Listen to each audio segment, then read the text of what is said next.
Hello everyone, mark books के इस video में जानेंगे कि GSTR2 क्या है, मार्क बुक्स में GSTR2 रिपोर्ट को कैसे जनरेट किया जाता है और GSTR2 रिपोर्ट में दिए किस ऑप्शन का क्या यूज है। तो आइए अब इन्हें समझते हैं। तो इसके लिए आप रिपोर्ट्स से स्टैट्यूटरी रिपोर्ट पर आएंगे और यहां से GSTR2 पर क्लिक करेंगे। तो इस तरह से GSTR2 रिपोर्ट ओपन हो जाएगी। GSTR2 में आपको जो भी आपने टोटल परचेज की है और उसमें अगर GST लगाया है तो उसकी रिपोर्ट आपको GSTR2 में दिखाई देती है।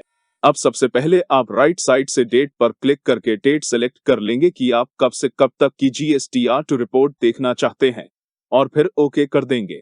अब जैसे आप देखेंगे यहाँ है B2B इनवॉइसेस।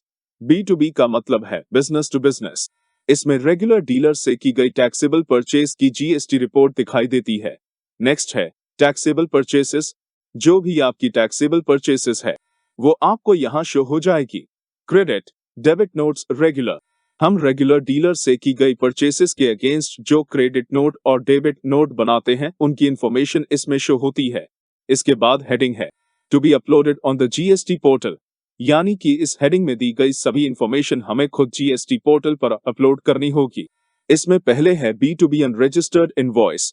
हम अनरजिस्टर्ड डीलर से जितनी भी परचेज करते हैं उनके ट्रांजैक्शंस इसमें आएंगे। फिर है इंपोर्ट ऑफ गुड्स। अगर हम अपने देश के बाहर से गुड्स इंपोर्ट करते हैं या फिर SEZ यानी स्पेशल इकोनॉमिक जोन से गुड्स परचेज करते हैं तो उनके ट्रांजैक्शंस इसमें दिखाई देते हैं।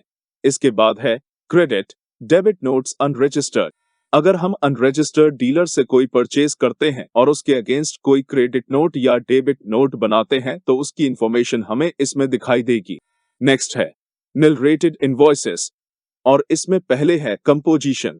कॉम्पोजिशन में हमें कॉम्पोजिशन डीलर से की गई परचेज की GST डिटेल शो होती है। और अगर हम किसी रेगुलर डीलर से एग्जेम्प्ट निल रेटेड गुड्स परचेज करते हैं तो उसकी इंफॉर्मेशन हमें यहाँ दिखाई देती है। टोटल इनवर्ट सप्लाईज में आपको इस पूरे पीरियड का टोटल टैक्सेबल अमाउंट शो होता है और फिर यहाँ आप HSN SAC समरी देख सकते हो। इसके बाद आप यहाँ इन पर्टिकुलर्स पर 1 बाय 1 एंटर प्रेस करके उनकी फर्दर डिटेल्स भी देख सकते हो। अब एस्केप की प्रेस करते हुए वापस GSTR2 पर आते हैं। इसके बाद अगर आप चाहते हैं तो इस GSTR2 रिपोर्ट को एक्सेल में भी एक्सपोर्ट कर सकते हैं।